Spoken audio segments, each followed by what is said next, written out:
Lagos is a strategic central city of commerce, finance, wealth creation, administrative, educational excellence, and most importantly, where good governance reigns supreme.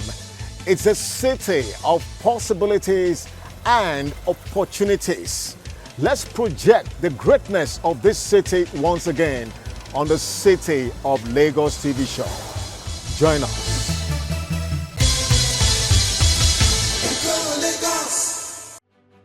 Welcome to Lagos Update for news that makes headlines across the city of Lagos on the City of Lagos TV show on TV Nigeria. You're welcome.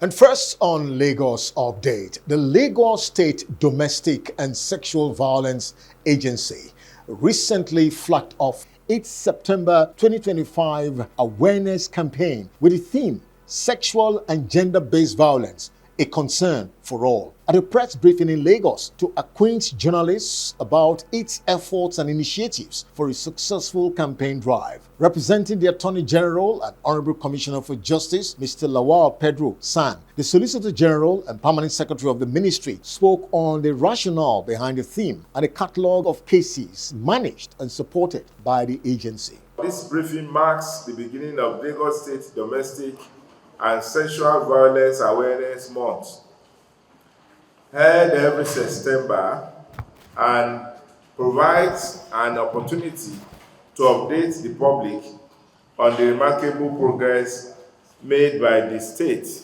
Between August 2024 and July 2025, the DSVA received a total of 8,692 cases through both physical walk-ins and virtual referrals and response service.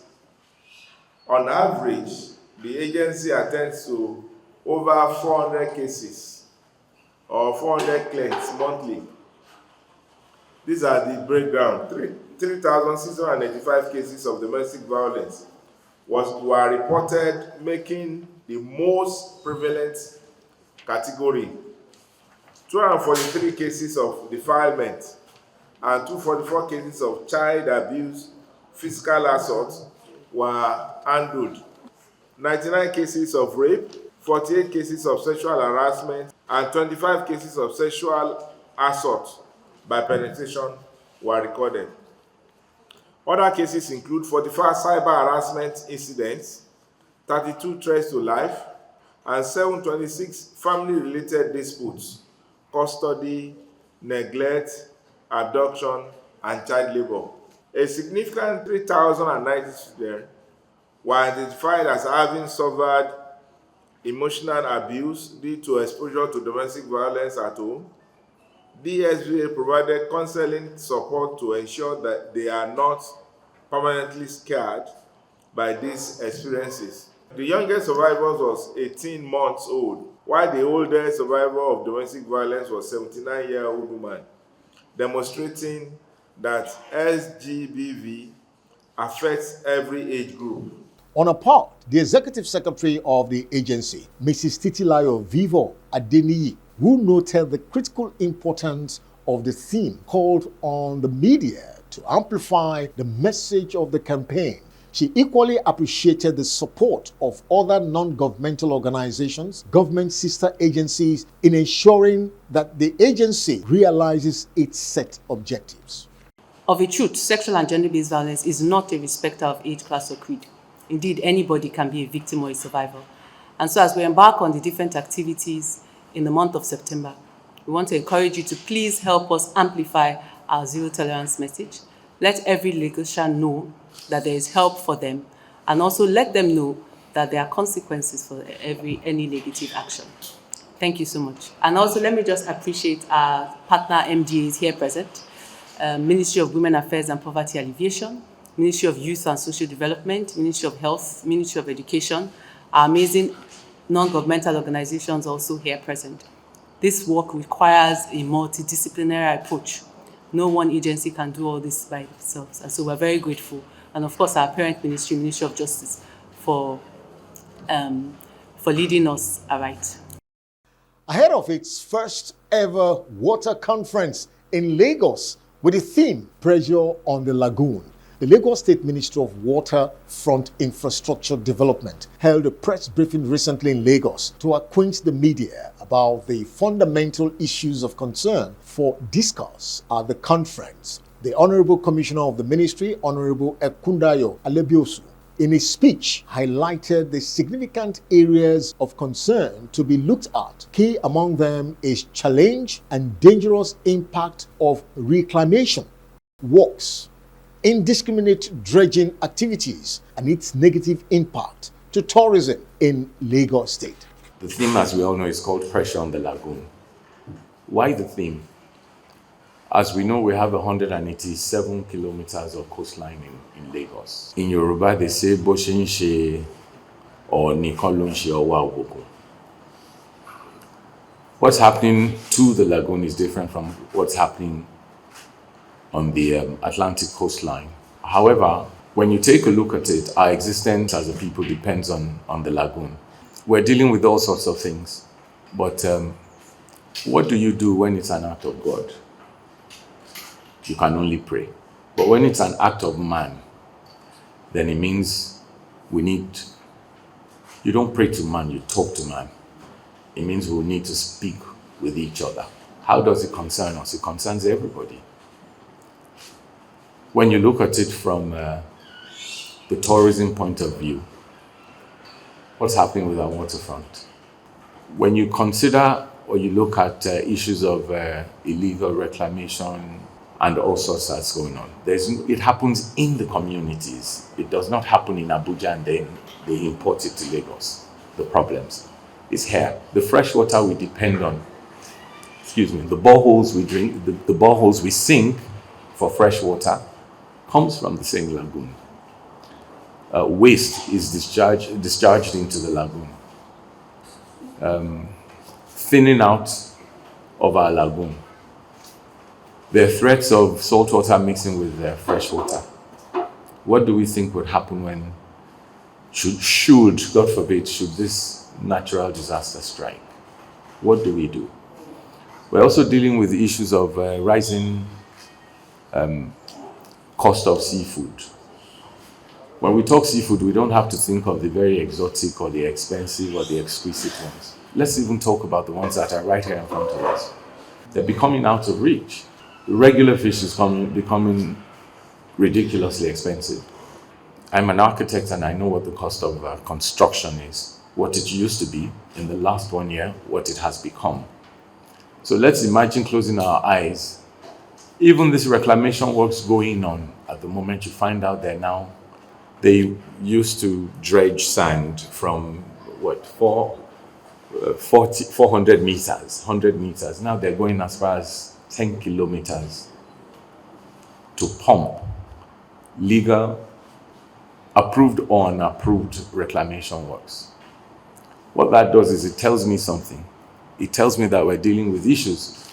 So what happened to the sand they used to get between the 10 kilometer distance? What happens in another year or in another 2 years when we have all gone at the end of the administration? Will they still be dredging sand at 10 kilometers or would have gone further to maybe 20 kilometers? Who knows? Maybe it would have even crossed over to Ogun State or somewhere else. But we're flirting with danger. We're really flirting with danger.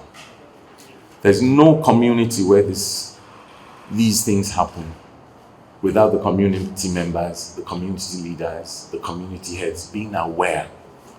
But we would assume that they may not be aware of the impact. How do you regulate or discipline somebody who doesn't respect you?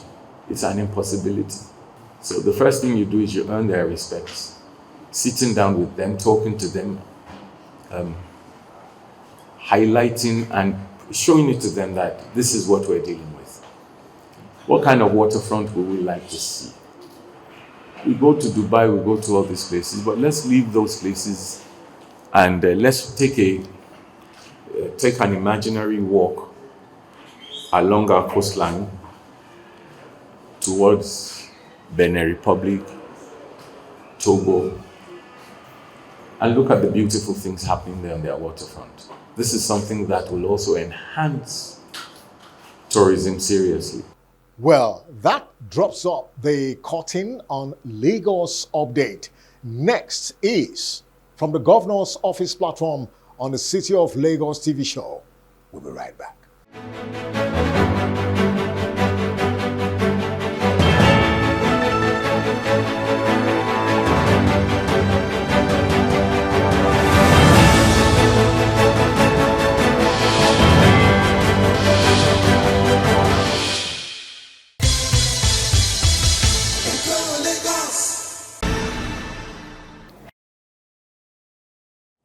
Hello Lagosians, my name is Abdulkabir Okoyemi Ogungbo.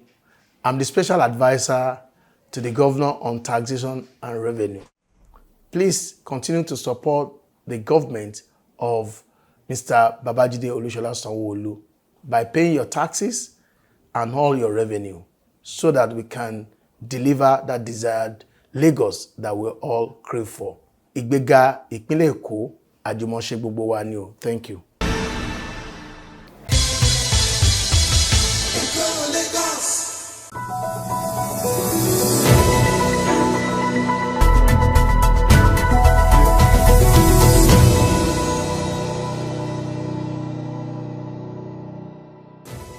The Governor Babajide Sanwo-Olu government has strategically and systematically transformed Lagos into a global brand of repute from diverse perspectives. As a focused and determined architect of positive program change, coupled with his transformative leadership style, no wonder the city of Lagos is a new bride for local and international investors because of its unique and vast systemic potentials. So let's share with you how true and authentic these claims are from the Governor's Office platform on the City of Lagos TV show on TV Nigeria.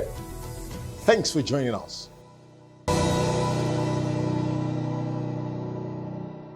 Governor Babajide Sanwo-Olu proudly witnessed and attended the recently held joint induction and graduation ceremony of the Lateef Jakonde Leadership Academy, which afforded him the opportunity to see the 2024 graduates bowing out gracefully to greater heights and the 2025 set stepping in gallantly to pursue their dream. For Mr. Governor, he did not only emphasize what the academy represents, but admonished the 2024 cohorts to arise and shine based on what they have gained from the academy. He also challenged the 2025 new intakes to see their coming on board as an avenue to transform to greater heights. We're gathered here not only to celebrate a graduation and induction ceremony, but to affirm our collective belief that leadership is not an accident of circumstance, but a product of vision, a product of preparation, and a product of character. The Lateef Jakonde Leadership Academy represents that conviction. It's a bridge between the aspiration of youth and the responsibility of leadership. And today, by the enshrining the academy into law, we have ensured that this bridge will never collapse. We have ensured that this bridge will never collapse. As the writer James Baldwin once said, the world before you, and you need to take it or leave it, it is as it was when you came in. This academy embodies that challenge to each of you to enter the world not as passive inheritors, but as active architects of change. To the graduating fellows, your journey here, as we have heard, as you've seen, as you've expressed, have been nothing short of transformative. You enter this program with energy and promise. You're leaving it with scars of growth and stories of courage. You have confronted the complexities of governance. You have walked through the little bites of public service, and you have emerged with clear eyes and a stronger heart. I recall the story of the young Nelson Mandela, who before entering politics said, "I never lose. I enter, win, or learn." Over the past 1 year, you two have lived this truth. We believe you have either win or you have learned. You have discovered that every challenge, every debate, every late night assignment was not a barrier, but it was a training ground. You are no longer merely fellows. You are custodians of the value of this academy. You represent discipline, humility, and service. But let me remind you, this is not an end. Graduating is not a curtain call. It is the sounding of a trumpet. Lagos is waiting. Nigeria is watching. The continent is indeed in need of leaders who will not just occupy positions, but elevate them with courage and integrity. And I believe that all of the things that you have learned, that you've seen, that you've said, will live with you for the rest of your life. To our incoming fellows, welcome. You step into an institution that is now immortalized in law, a legacy caved into the fabrics of our state. That means your tax is heavier. You inherit not just a program, but you're inheriting a responsibility to safeguard its promise for generation after you. You'll be tested. Intellectually, you will be tested. Emotionally, you will be pushed. Morally, you'll be called to account. Some days, you will doubt yourself. Other days, you will discover capacity that you never knew you had possessed. But that is the essence of leadership. Leadership is forged, not found. So embrace discomfort. Let curiosity be your compass, and let service be your anchor. You are not simply preparing for offices you may one day hold. You are preparing for the lives you will impact. You are preparing for systems you will transform. And you are preparing for values you will defend. Earlier in a speech, the Executive Secretary of the Academy, Aisat Olabimpe Agbaje Okunade, described the day for the graduates as the beginning to champion greater visionary leadership, and for the incoming intakes, a historic opportunity to learn and build. Today is not just a ceremony, it is a passage of leadership from one generation of fellows to the next. A reminder that leadership is not a moment, but a continuum of service. As we celebrate our graduating fellows, we acknowledge the depth of their journey. Over the past year, they have stretched, challenged, and refined themselves. Their work reflects our founding conviction that leadership is defined not by titles, but by values and consistent action. We also open our arms to the incoming cohort. You're stepping into a living legacy. You will not only learn, but you will also build. You will add your voice, your vision, your service to an institution that is fast becoming the model for youth leadership across Lagos and the world. At the Academy, our impact speaks clearly. In just 2 years, we have trained over 60 fellows through our flagship fellowship. And now we are bringing on board our extra 30, which makes it 90. We've engaged over 12,000 young people through our various programs, particularly the Lagos Leadership Summit and the workshops and seminars we offer. And we've also reached over 15 million Nigerians through our media and leadership advocacy. Over 85% of our fellows, of our alumni, also now serve in leadership roles and in public service and external. Yes, they are here. Alumni, where are you? Over 85% of our fellows now serve in leadership roles, with others creating ventures and driving social change. Some of the graduates equally shared their experiences this way.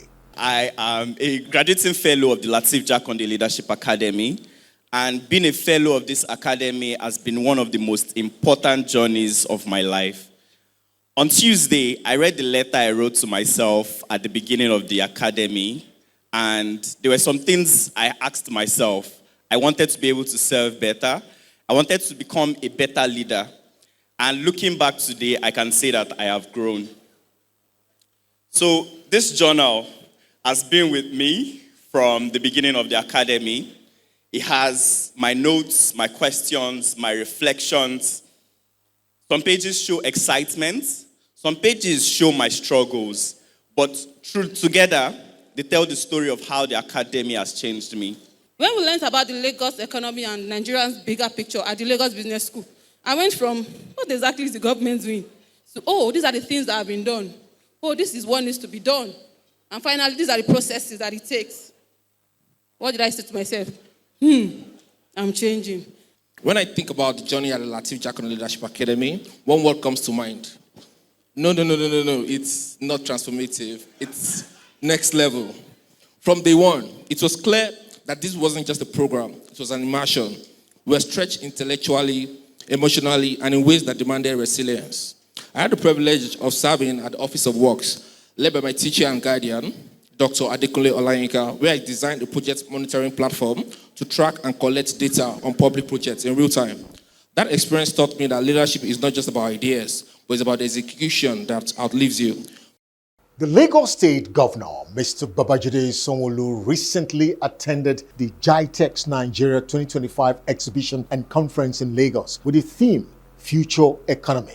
Describing the event as one of the biggest international conferences ever held in Lagos, Nigeria, Governor Sanwo-Olu noted that as a city that controls 70% of tech inflows in Nigeria, Lagos has all the strong potentials, capacity, and capabilities to drive and sustain a tech-driven and innovative revolution in Africa.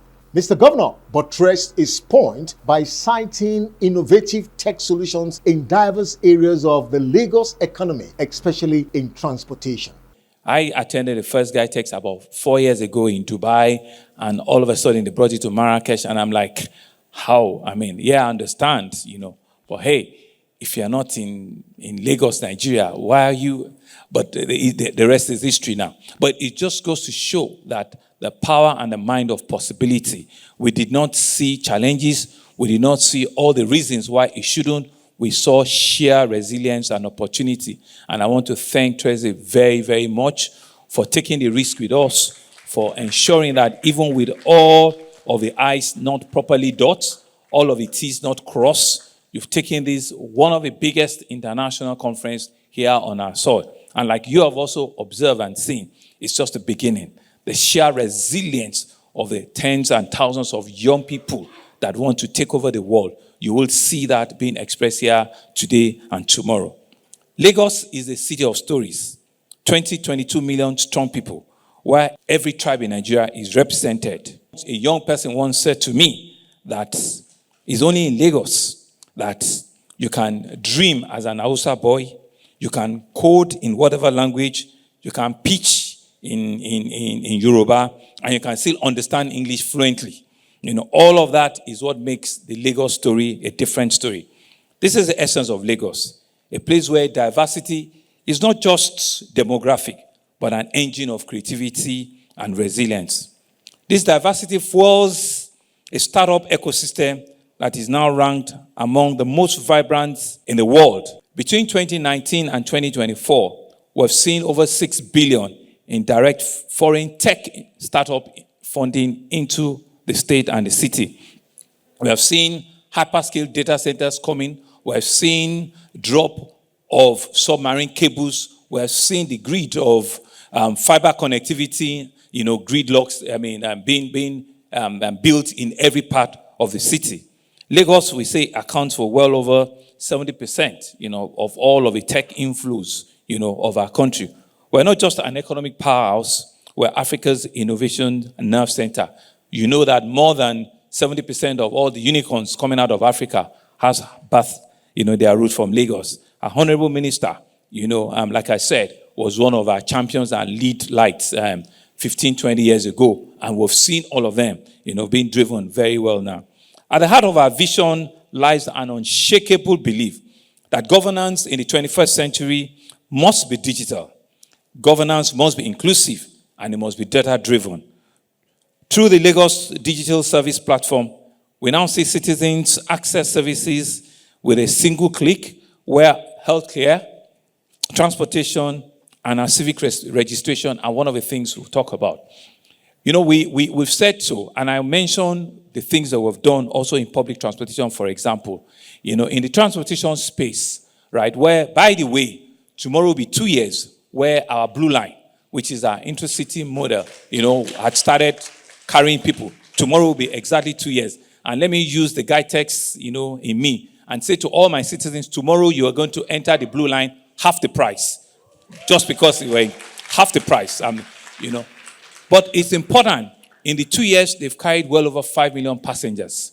We've doubled the fleet of the trains that we have on track now. It's an electric, train, and without zero downtime, with any zero issues. But that's not where the story lies. The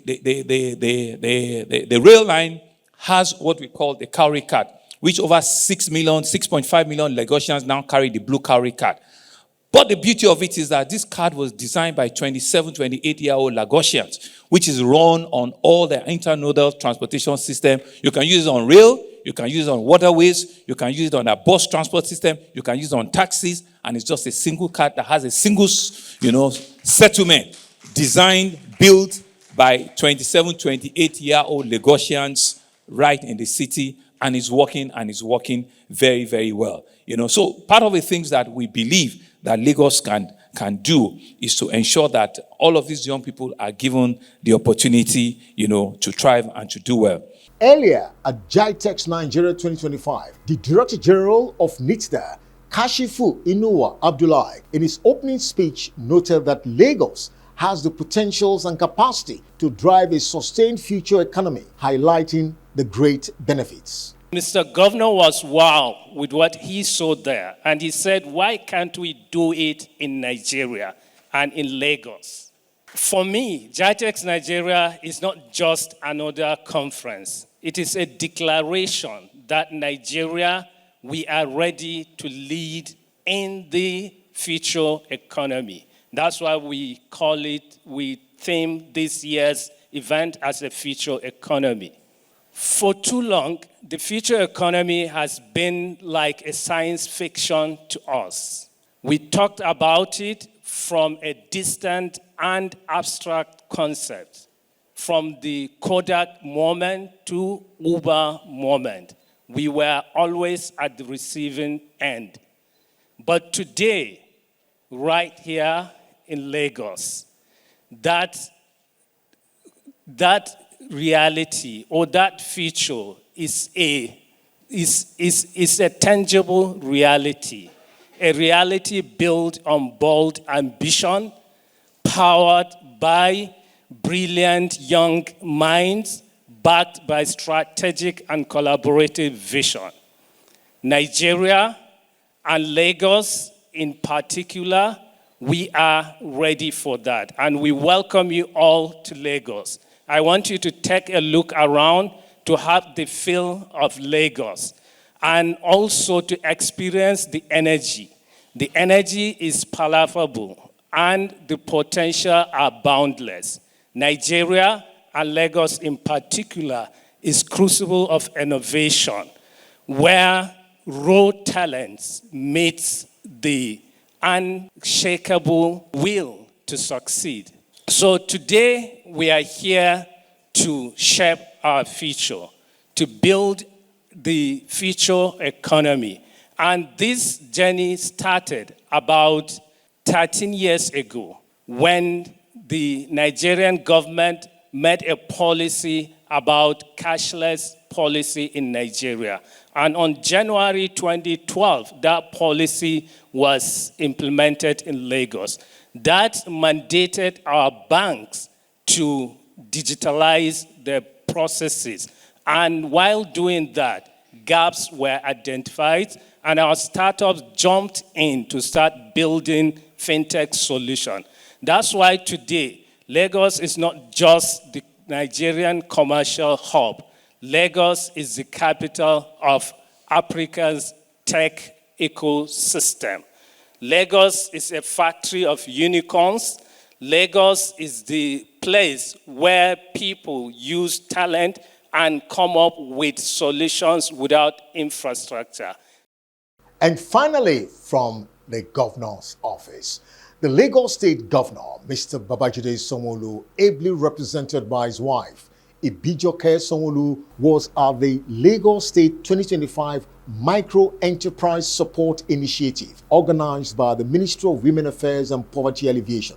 In a speech delivered by the First Lady of Lagos State, the governor noted his administration's commitment to empowering women in the state and safeguarding their rights, as well as ensuring their fundamental independence. It gives me great pleasure to join you at this very important event, the Micro Enterprise Support Initiative, MERCI. This initiative is not just another program of government. It is a bold statement of our administration's unwavering commitment to creating opportunities for women to thrive and safeguarding their rights in our society.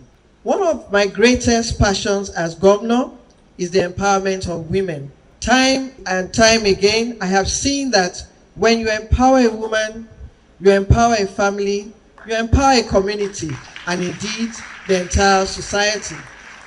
Women are the foundation of homes, the drivers of small businesses, and the nurturers of future generations. Supporting them is not just a responsibility, it is a strategic investment in the collective prosperity of Lagos State. The Micro Enterprise Support Initiatives, MERCI, was designed with this vision in mind: to strengthen women-owned businesses, provide the needed capital and tools, and give our hardworking women a clear pathway to financial independence and dignity, as testified by some of the beneficiaries today. Today's beneficiaries will receive more than financial and material support.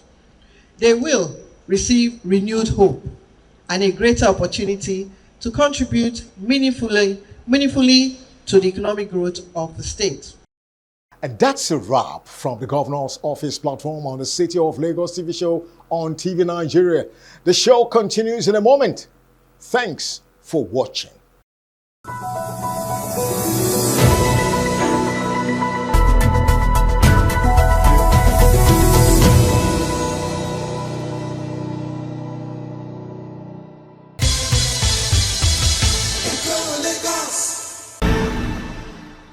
Good day, fellow Lagosians.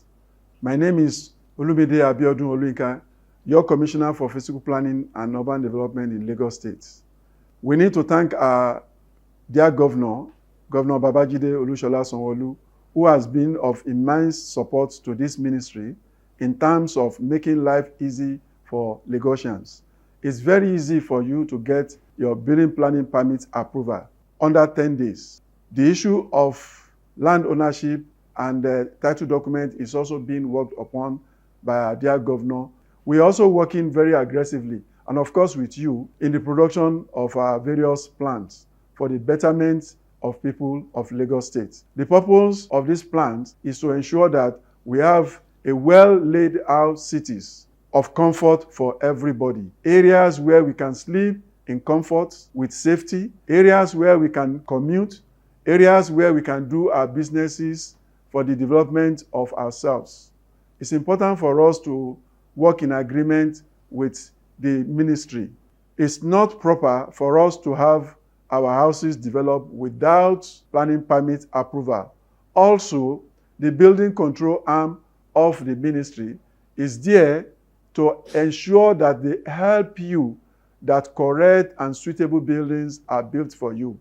It will not make sense for us to commit all our finances on properties that will end up collapsing, killing our dear ones. So please, let us cooperate with this government and the ministry to ensure that we do the very right thing by ensuring that we get our planning permits and we develop in line with the plans of the state and ensuring, most importantly, that what we got in our approval is what is built. Once again, Lagos, as we know, is for all. You are free to come into Lagos, live and do your businesses. The simple laws are there for us to do, and we are very welcoming and accommodating in Lagos. But it's an appeal that we all do the right thing together for the betterment of these our states. Ìgbéga ìpínlẹ̀ Èkó, àjùmọ̀ṣe gbogbo wa ni o.